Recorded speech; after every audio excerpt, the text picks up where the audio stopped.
This video is a work of fiction and just for fun. It is not intended to hurt anyone.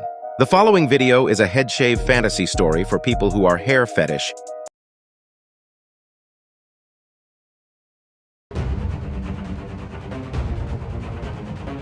In a tranquil village lived Karthika, a woman revered for her kindness and generosity.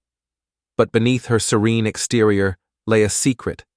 Karthika possessed an ancient power, one that she inherited through generations of her ancestors.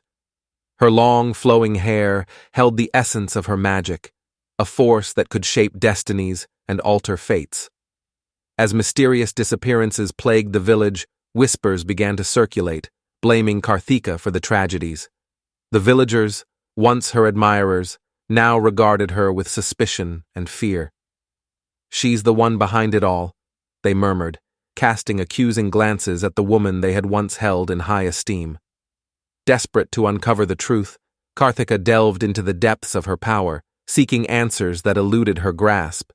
Yet, as she unraveled the mysteries shrouding their community, she discovered a chilling revelation. Her magic, once a beacon of hope, had become a curse, drawing forth a darkness that threatened to consume everything she held dear. Her husband's brother, driven by greed and envy, saw an opportunity in the chaos that ensued. Blinded by his desire for wealth and power, he concocted a scheme to rid himself of Karthika and claim their family's fortune as his own. With cunning precision, he sowed seeds of doubt among the villagers, painting Karthika as the villain responsible for their suffering. In a cruel twist of fate, the villagers, misled by lies and deceit, turned against Karthika, their once beloved neighbor. "Witch!" they cried, their voices echoing through the streets as they dragged her before the village elders. With trembling hands and hearts heavy with sorrow, they condemned her to a fate worse than death, a fate that would strip her of her magic and render her powerless.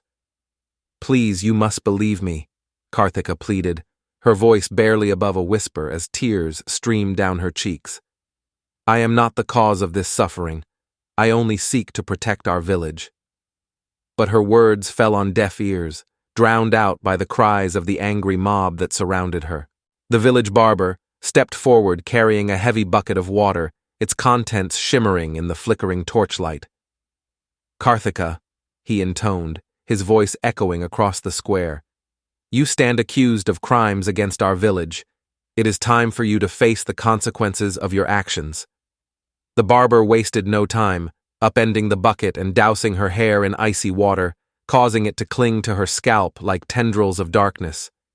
Gasps rippled through the crowd as Karthika's hair, once a symbol of her beauty and power, now hung heavy and sodden against her skin.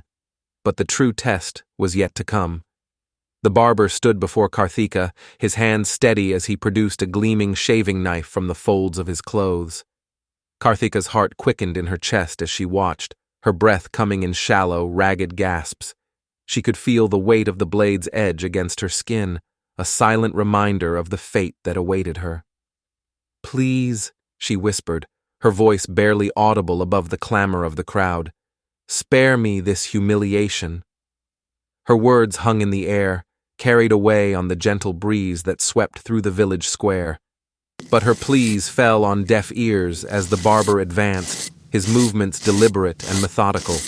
With each stroke of the blade, a cascade of ebony hair fell to the ground, littering the square. The sound of the razor against her scalp was echoing through the silence of the square. Each cut felt like a betrayal of her identity, her power, her very essence.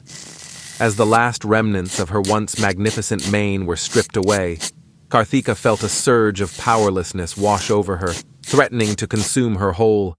She closed her eyes against the sting of tears, the weight of her despair heavy upon her shoulders. "It is done," declared the barber, his voice ringing out like a death knell. "The witch has been stripped of her powers." And with that final proclamation, Karthika stood before the villagers, her head bowed in defeat, her once proud facade shattered beyond repair. In that moment, she knew that her fate had been sealed.